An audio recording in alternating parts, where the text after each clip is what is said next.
দেখছে অথচ কয় না।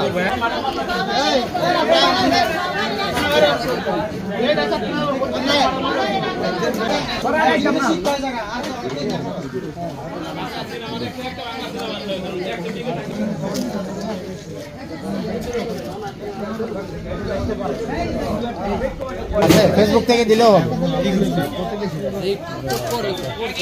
দেখতে পারে, এটাই বড়, এটাই বড় কথা।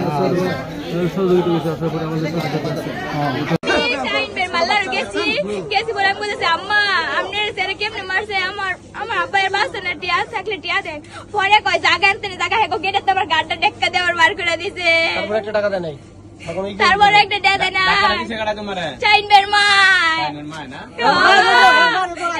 অনেক চাই না, শাহিনের মায় হুলাই দিছে, শাহিনে মারতো একটা বিস্কুটের লেগে আমার আব্বা এমনে মারে মাইছে।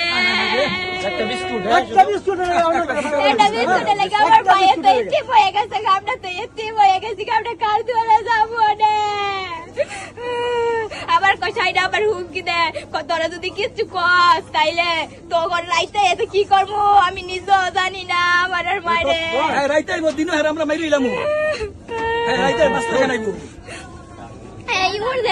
আমার নিজবাব ভাই তো আর আব্বা ডাক্তার তো না, আমার ভাই তো কিচ্ছু বুঝে না।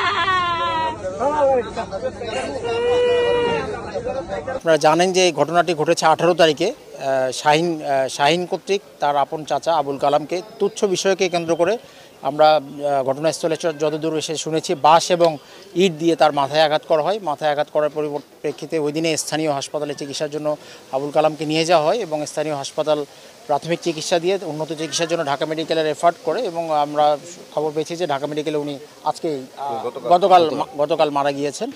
তো আমাদের কাছে আসলে এই 18 তারিখ, আজকে আপনার 21 তারিখ চলছে, এই কয়দিনে এই বিষয়ে কেউ কোনো অভিযোগ দেয় নাই। তো যখন উনি মারা গিয়েছে ঢাকা মেডিকেলে, এই খবরটা পাওয়ার পর আমরা ঘটনাস্থলে এসেছি এবং বিষয়টি নিয়ে তদন্ত করছি এবং আসলে যেহেতু মারা গিয়েছে এটা একটা মার্ডার কেসে টার্ন করবে, আমরা আসামি গ্রেপ্তারের জন্য আমাদের প্রচেষ্টা অব্যাহত আছে এবং আমরা ঘটনাস্থল থেকে আলামত সংগ্রহ করছি এবং স্থানীয় যারা জনগণ আছে, যারা ঘটনাটা প্রত্যক্ষদর্শী ছিল, তাদের কাছ থেকে বিষয়টা বিশদভাবে জানার চেষ্টা করছি। মূল কথা আমাদের তদন্ত অব্যাহত আছে এই বিষয়ে। না, আসলে আতঙ্কিত হওয়ার কিছু নেই, এটা একটা বিচ্ছিন্ন ঘটনা। আপনারাও জানেন বা আপনারাও দেখেছেন, তারা আসলে নিজেদের আত্মীয় স্বজনের মধ্যে এটা একটা ছোটোখাটো তুচ্ছ বিষয়কে কেন্দ্র করে আমাদের পুলিশি টহল অব্যাহত আছে এবং এই এলাকায় আমাদের পুলিশি টহল থাকবে। সবাইকে বলতে চাই, আপনারা আতঙ্কিত হবেন না। যারা এই ঘটনার সাথে জড়িত, সে যেই হোক, যে দলেরই হোক বা যার সাথে জড়িত হোক, আমরা তাকে অবশ্যই অত্যন্ত কঠোরভাবে আইনের আওতায় নিয়ে আসবো এবং দ্রুত বিচারের যাতে ব্যবস্থা হয় সেই ব্যবস্থা আমরা করব।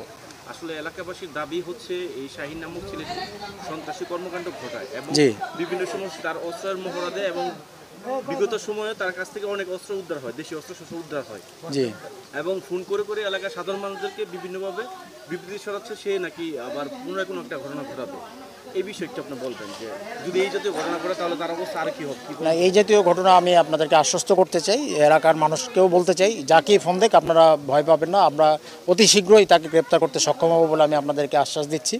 আর আপনাদের ভয় পাওয়ার কোনো কারণ নেই, সে অতি দ্রুত আইনের আওতায় আসবে এবং এখন আসলে আর কোনোভাবেই সে ওই অস্ত্র বা কোনো কিছুতে আপনারা ভয় পাবেন না। পুলিশ আপনাদের পাশে আছে এবং যে কোনো বিষয়ে পুলিশ আপনাদের পাশে থাকবে, আপনারা নিশ্চিন্তে থাকুন। আমরা অতি দ্রুত শাহিনকে আইনের আওতায় নিয়ে আসবো।